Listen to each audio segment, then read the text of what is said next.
think we will let him answer this one, then we'll take another batch.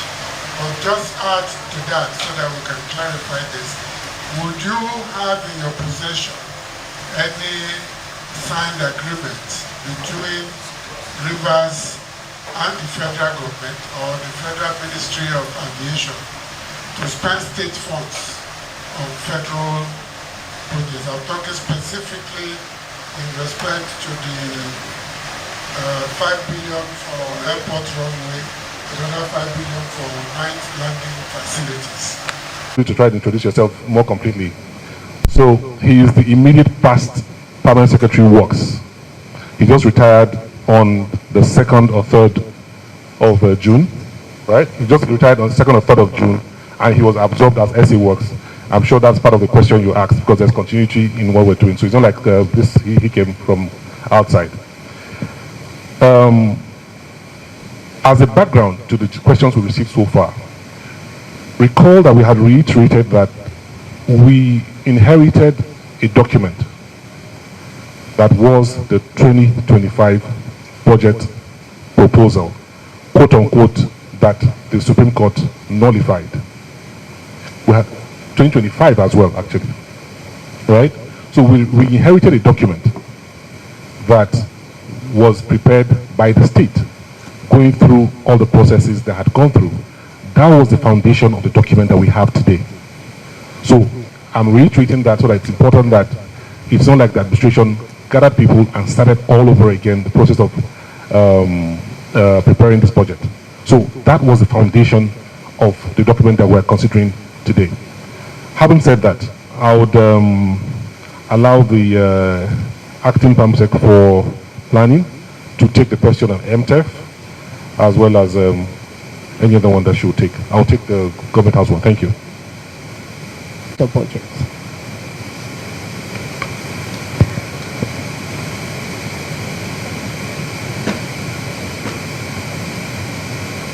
Thank you very much, sir. Okay, with respect to whether the budget was actually informed by enough citizenship engagement, that is the MTEF, I want to respond as follows. That one, our budget, our medium-term expenditure framework is a derivative of the Rivers State 2017 through 2027 development plan, which was also derived from the needs assessment of the people, reflecting their priorities, reflecting their concerns over the period between 2017 and 2027. So the development plan informed the medium-term expenditure framework. And then the medium-term expenditure framework was also articulated through also citizenship engagement, which has also been approved and also informed the annual budget. In the annual budget too, we also derived our strength and agreement of the submission of the programs and projects of the annual budget from also the needs, the priorities, and also the concerns of the people. So in aggregate, the contents of the annual budget is informed by the needs of the people as represented by the individual MDAs.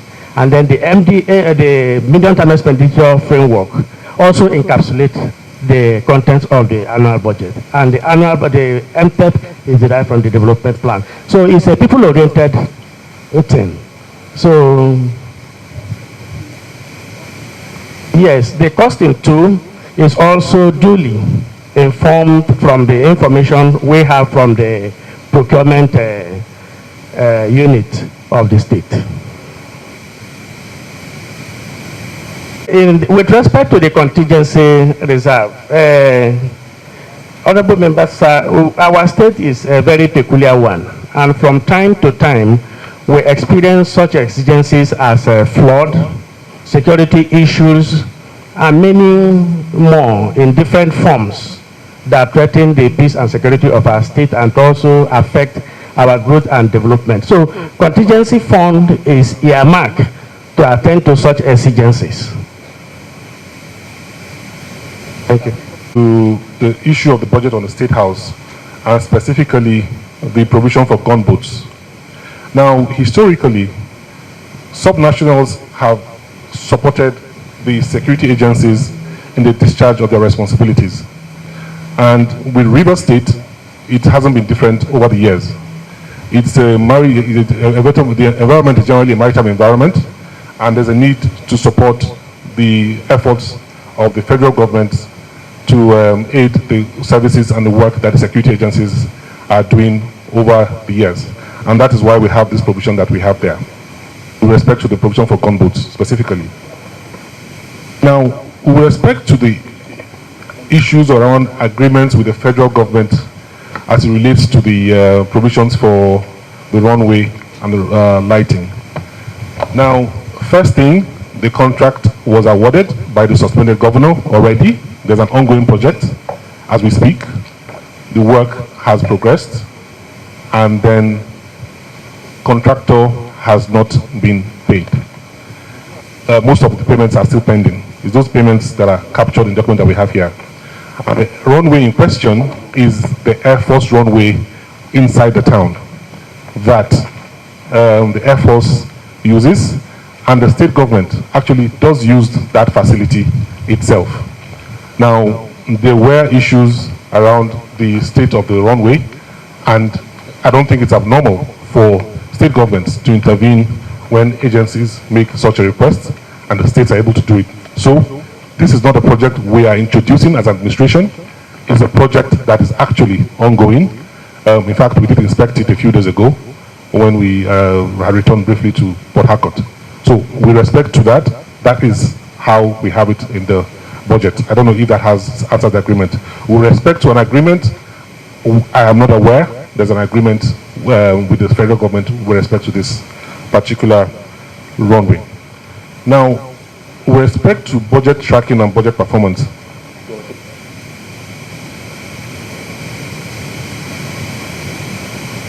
thank you very much. We have a template with which we'll get to know what each of the MDAs has collected against what is appropriated, and how much, to what effect they have also injected it to the expenditure that is expected, to the project that is tied to that expenditure.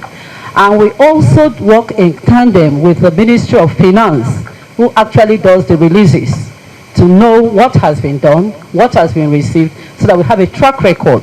Also, looking at the physical structures, the planning department has the statutory function of going out on monitoring of these projects. So this way, the budget department tracks the monetary expenditure, the planning department looks at the actual projects on ground. Thank you.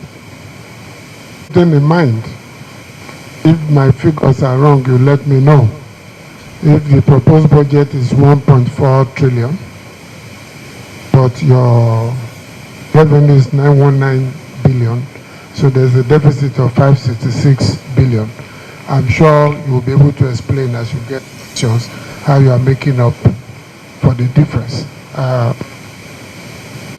Just a follow-up to your own question, Mr. Chairman, that you asked. The leader of the delegation did mention to us that he's not aware of any agreement. The fear is this, you have to confirm to us that yes, you are not coming to if there's no agreement, you are not coming back to the federal government to ask for recovery. If there will be recovery, there's a directive already in place that such cannot take place until you bring the picture of what you are doing and agree upon with the federal system. If that one is not done, be aware of that. Another follow-up question to what Honorable Oleke did ask regarding the medium-term expenditure. I thought if you have that, the premise of your own budget, we should have gotten that document, and that should have been the first to be submitted, and it's not available. So I would request that you give us that one. I don't want to work on assumption.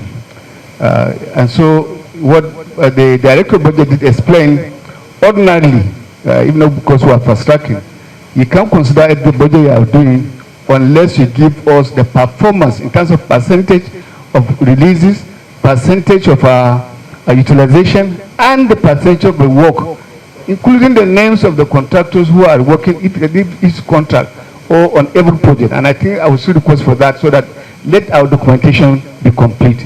Mr. Chairman, these are my intervention. Thank you. Fortunately, the MTF did not come. It will be the first document to see before coming to the budget at all. However, I want to request the pleasure of Mr. Chairman to let them know that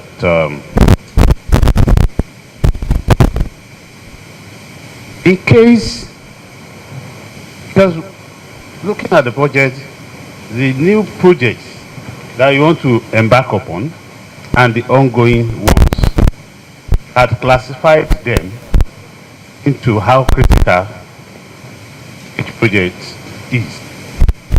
is. Question will have been so direct. But, however, I want to find out if we decide to say, okay, don't start any new project yet.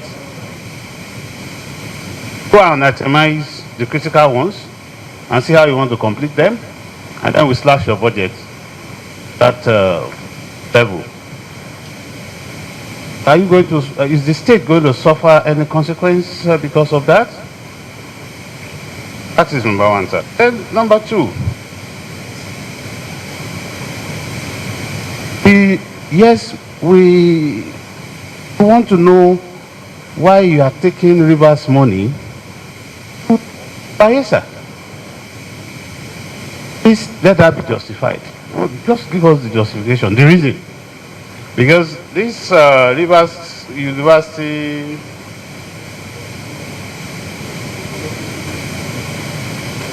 because law school as far as we are, is federal government. Why should it be? Why are they spending the money there? Are they going to recover it? Yes, for what is? Or is a social responsibility? Thank you. I would start with the last question. What I said earlier, what I said in my opening remarks, was that the budget that we have before us today, at its foundation was with the budget that had been earlier prepared by the state before the appointment of His Excellency Vice Admiral Papers retired. And we worked with the members of the state bureaucracy to come up with the document that we have today. So we are taking responsibility for provisions there because we did try to justify a number of them as provided there. Now, some of the figures that's been quoted are figures that are there with respect to things like the CCTV in the government house. We will all understand that the office of the executive governor of a state is one that is of great honor. And River State specifically poses a specific challenge to the security of the government house. Now, you will recall a few days ago, there was an incident at one of the local government areas that we were contending with at some point. And there was indeed a needs assessment. There was a threat analysis for the government house. Yes, the provisions for the government house surveillance was provided in the budget that we worked on. The figure there was quite a bit higher, but we have revised it down to 23 billion. And there's a revised document that we circulated a few days ago that has further scaled down on that to include an alternative energy component to the 23 billion that is currently provided for the CCTV surveillance that you have there. So my straight answer is yes, there's a provision for CCTV surveillance. However, as of today, that has also been scaled back to include the provision of uninterrupted power to the government house, amongst other areas that have been considered. Sorry, this revised this new energy, alternative energy system you're talking about, is that itemized right now in the budget or is an addition? So what has happened is that because of the time we've had to prepare this document, there were provisions that were made that have been further subjected to analysis and interrogation as we speak, right? And that is the basis on the comment that I've made right now. To the extent that, yes, there's a provision like this. However, this has been expanded to include an alternative energy supply to that thing. Sorry? Mr. Okay, so Thank you for your questions. One out. And let me also appreciate from Rivers for their appearance and for doing everything possible to answer some of the questions. First, we note that the MTF was not provided to the House, which is actually a legal requirement by law to precede any budget submission, because it gives us an idea of where you are coming from, where you are, and where you are going, and we can then assist. Second, we also note that for some of the major items, there were no breakdown of or justification for some of the allocations, even as critical as we believe they are. And also, the Ad-hoc committee on River State, we queried the allocation of 23 billion for provision of CCTV and other security to the State House. We need more details of that, so we know exactly the new technology you were talking about, particularly in alternate energy. Let's see how that comes in. The committee also believes that allocating state funds to undertake federal projects without existing agreements is not proper.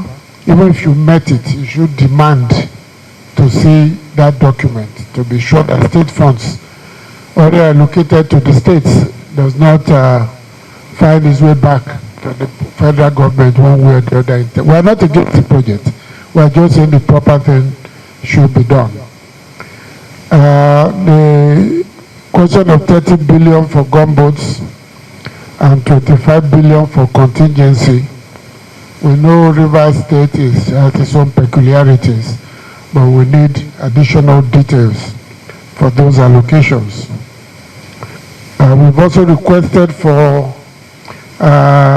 details of the last 3 months allocation plus the IGR of the state to enable us know your financial flows so that we can weigh it against the deficit in the budget in terms of financing it and carrying out some of the projects.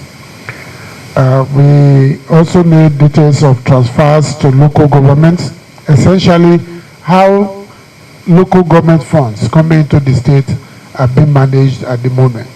And you have said there is transfer everything to the local governments. We would like to see evidence of that. Finally, you've asked that an oversight visit by this committee would help us in better appreciating and understanding some of the specificities of the state and why some of the budget items appear the way they have appeared. We accept that invitation and we will definitely look. Those documents are accepted must reach us within 48 hours because we don't have a lot of time. I am sure you too, you will further appreciate why we call ourselves the People's House. We've not been able to answer essentially all the questions that we had laid out. We've only raised these specific ones for you. But be rest assured, we are all on the same side in terms of getting rivers working again. We want to ensure that we promote a lot of accountability and ensure that the interests of the people themselves, and no matter how remote they are from the state capital, that interest is protected through this budget as a particular